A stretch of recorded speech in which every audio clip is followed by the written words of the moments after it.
Welcome back, everyone, to The Deep Dive. This time, we're going to be talking about men and relationships. Sounds interesting. Yeah, we're using Steve Harvey's act, Like a Lady, Think Like a Man, as our guide. Oh, okay. Yeah. And we're not just going to summarize it. I think a lot of people are familiar with it. Right. But we really want to pull out actionable advice, intriguing insights, and hopefully give all of our listeners out there some new things to think about, and maybe even some tips to improve their own relationships. Yeah, I think that's a great idea because that book, I remember when it first came out, it sparked a lot of conversations. For sure. Whether or not you agree with everything he said, I think he brings up some important points Yeah, about dating and communication and just the whole dynamic between men and women. absolutely. And he jumps right in, doesn't he? With a pretty bold statement. Yeah. He says that men are driven by three things: Oh, let's hear it. who they are, what they do, and how much they make. Now, do you think he's oversimplifying things here with this kind of male blueprint? Or is there some truth to that in your experience? I think it's definitely more nuanced than a simple blueprint. Like you said, not every man's going to fit perfectly into that mold. Right. But the underlying need for purpose, for achievement, that definitely resonates with a lot of what we see in research about men and relationships. Across cultures. Yes, across cultures. You know, it is about identity, Yeah. but it's also about how men express their love and commitment through action, through providing. So it's not just about the material stuff, Exactly. but it's about feeling capable and successful in those core areas. Yes. And he takes that a step further, He right? does. With the 3 Ps of love. Yes. Profess, provide, and protect. So a man who loves you will do all 3. That's the idea. Now, let's unpack that a little bit. Okay, let's do it. So profess, what does he mean by that? Basically, he's saying he's not going to shy away from acknowledging the relationship publicly. You know, he's proud to have you by his side. Yeah. And then provide goes beyond just finances. Yeah. You know, it's about ensuring your well-being on all levels, emotional, physical, even intellectual. Security. Security, exactly. Stability. And protect is interesting, too, because, Mm-hmm. in today's world, it's less about physical protection, maybe, but more about being your advocate. Right. Standing up for you when you need it most. Exactly. So what do you think about this whole 3 Ps concept? Does it hold up across different relationship styles, especially considering how much gender roles have evolved?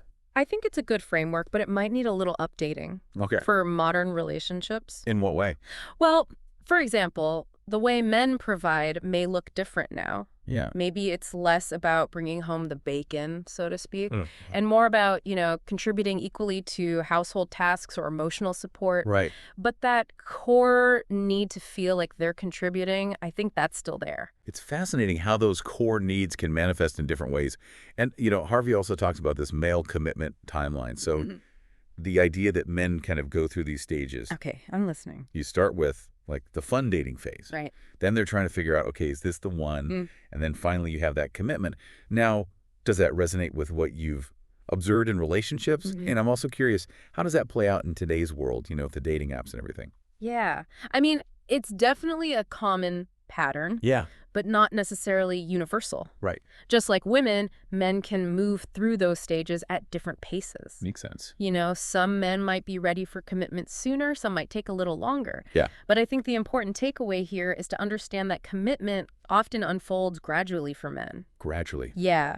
So instead of focusing on getting that label right away, pay attention to how he consistently shows up.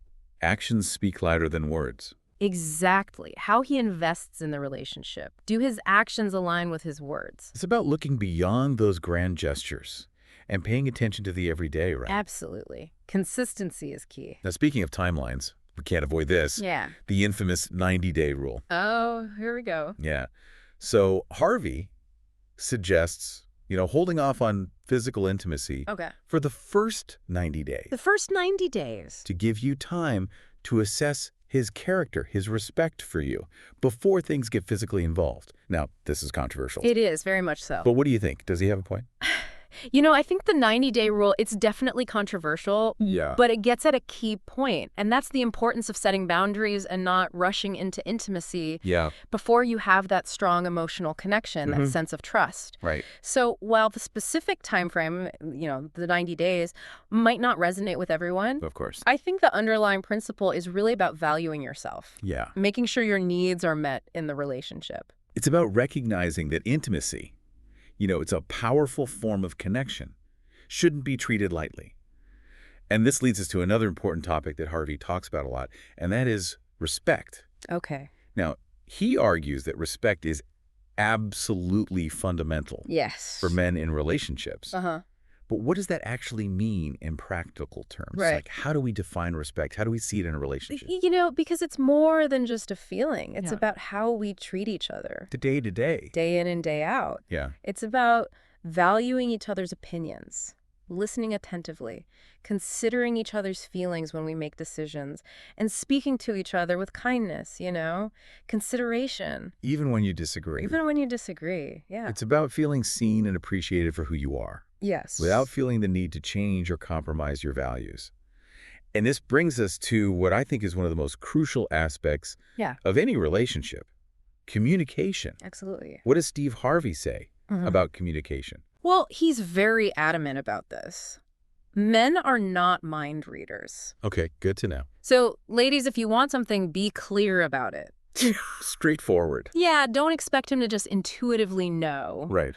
what you're thinking or feeling. And gentlemen, you've got to be active listeners. Yes, absolutely. Really try to understand your partner's perspective. But this is where things can get a little tricky, right? They can. Because we all have different communication styles. Sometimes those styles clash. Right. How do we navigate those differences? How do we make sure we're both on the same page?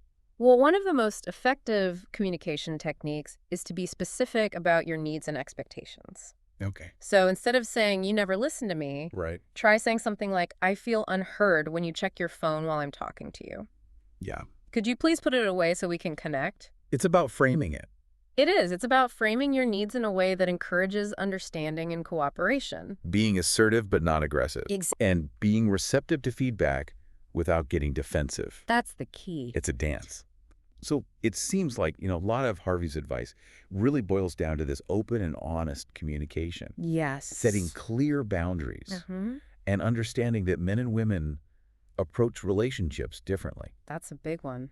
And it's okay that we approach things differently. Right. It's about understanding those differences. We're appreciating them. Yeah. Finding a way to make it work. Exactly. It's about understanding those differences and appreciating them. Yeah. Finding a way to make it work. It's interesting. We talk a lot about the big things, the grand gestures in relationships. But Harvey emphasizes the importance of those everyday actions. Absolutely. The little things. Those small acts of love and respect that really build a strong foundation. It's the consistency that matters, right? It really is. It's showing up day after day, even when it's not all romance and excitement. Exactly. The less glamorous parts of the relationship.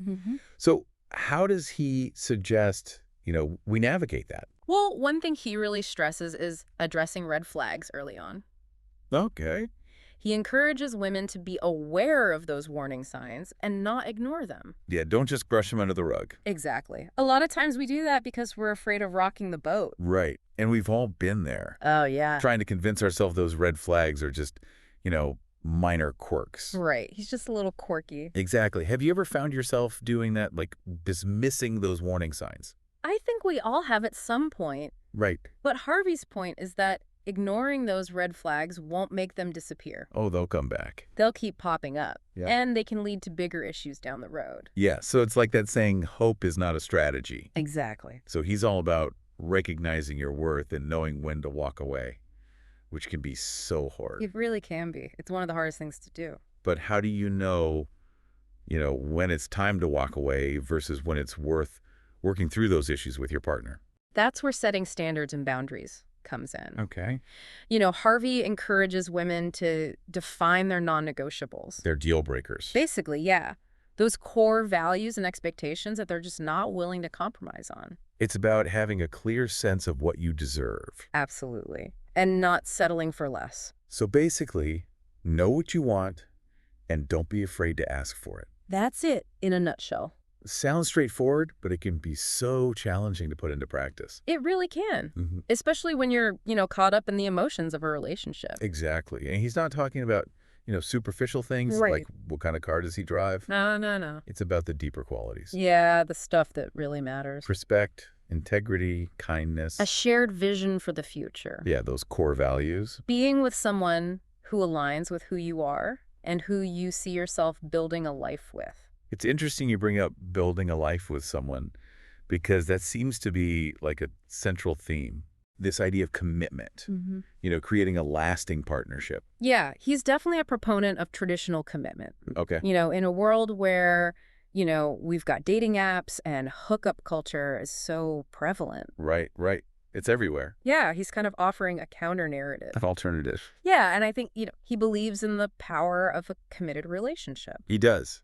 Yeah. And I think there's something to be said for that. Oh, absolutely. There's a certain security that comes with, building a life with someone. Yeah, sharing experiences, supporting each other through thick and thin. But even in those committed relationships, challenges are inevitable. Oh, for sure. There can be bumps in the road. Absolutely. And that's where his advice about communication becomes even more important. Yes, communication is key. He encourages couples to have these like open and honest dialogues, even when it's uncomfortable. Even when it's tough, yeah.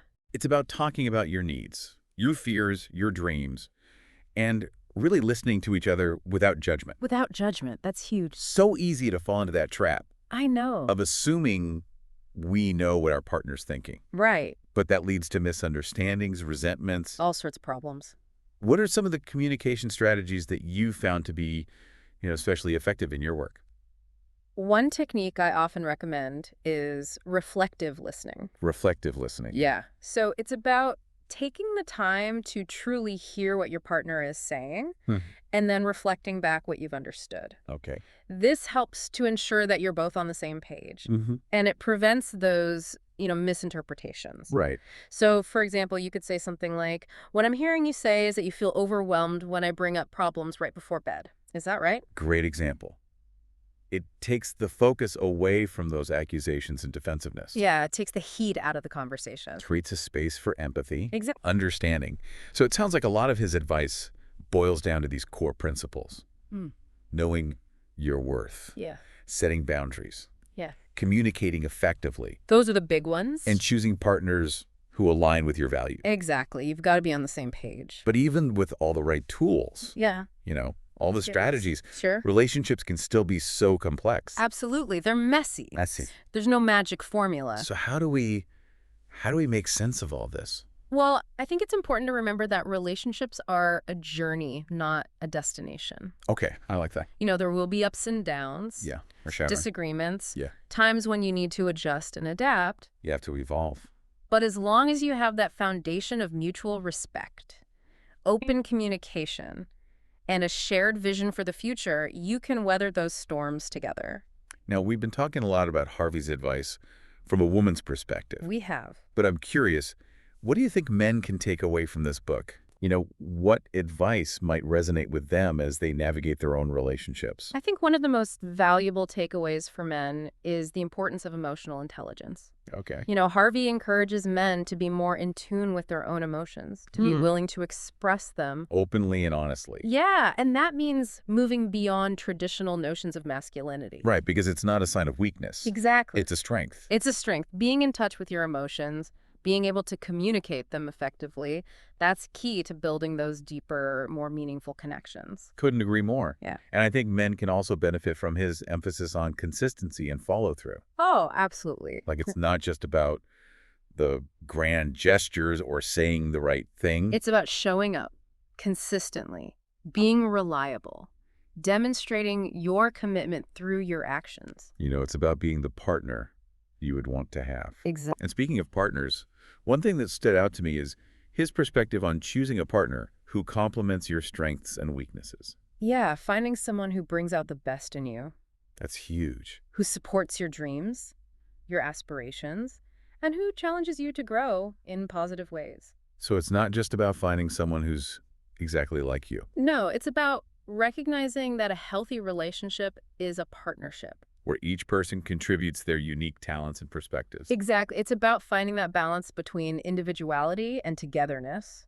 And it's interesting to think about how his advice applies to, modern relationships. Because things are constantly evolving. Right, the dating landscape is always changing. But I think these fundamental principles, respect, communication, understanding, they remain crucial. Those are timeless. They really are. They're the foundation of any healthy, fulfilling relationship. Before we wrap up this part of our deep dive, I've got a question for you. Okay, shoot. If you could sit down with Steve Harvey and ask him one question Oh, wow. about men and relationships, what would it be? That's a tough one, but I think I'd ask, with all the changes happening in society and how we view relationships now, what advice would he give to men specifically about navigating those emotional complexities, in a world where those traditional ideas of masculinity are being challenged? I think he'd have a lot to say about that. Sure. Be a fascinating conversation. Well, we've covered a lot of ground today with Steve Harvey. Yeah. From those 3 Ps of love to that infamous 90-day rule. Uh-huh. And we talked about communication styles, navigating those early stages of dating. Yeah, those first few months can be tricky. For sure. And we explored how Harvey's advice, well, sometimes, it can be a little controversial. I think it offers some really valuable insights I think so too. into how men and women approach relationships differently and how we can bridge that gap. So what are your final thoughts for our listeners today? As we kind of wrap up this deep dive into Steve Harvey's world, what can they take away from this? At the end of the day, I think the biggest takeaway is that relationships, they take effort With you. and understanding and a willingness to grow, both individually and as a couple. You have to be willing to put in the work. You do. It's not about trying to change each other or fit into some preconceived mold. It's about accepting each other for who you are. Imperfections and all right. Exactly. And working together, to create a dynamic that works for both of you. It's a partnership. It is. It really is. And, it's about recognizing that a fulfilling relationship, it should bring joy. It should. It should bring support, a sense of belonging. So if you're constantly feeling drained or disrespected or unappreciated. Yeah, or like you're giving more than you're getting. Yeah, it might be time to reevaluate the situation. Take a step back. Yeah, and don't be afraid to seek guidance and support. When you need it. Yes, absolutely. Whether it's from a trusted friend, a family member, a therapist, having that support system, it can make a world of difference. Especially when things get tough and you're trying to navigate those complexities of, love and relationships. It can be really helpful to have someone to talk to, bounce ideas off of, get an outside perspective. Absolutely. Well, folks, we've reached the end of our deep dive today into Steve Harvey's Act, Like a Lady, Think Like a Man. It's been a fun one. It has. And we hope this conversation has given you some food for thought. Yeah. Maybe some actionable insights to help you create those stronger, healthier relationships that we all want. And if you're interested in, delving deeper into this topic, we encourage you to check out the show notes for some additional resources. We've got some great stuff there. Yeah. Books, articles, podcasts, all sorts of things that explore relationships from different perspectives. Different angles. And remember, there's no one-size-fits-all approach when it comes to relationships. Definitely not what works for one couple might not work for another. The key is to find what works for you and your partner. And to never stop communicating and growing and evolving together. Couldn't have said it better myself. So until next time, happy deep diving, everybody.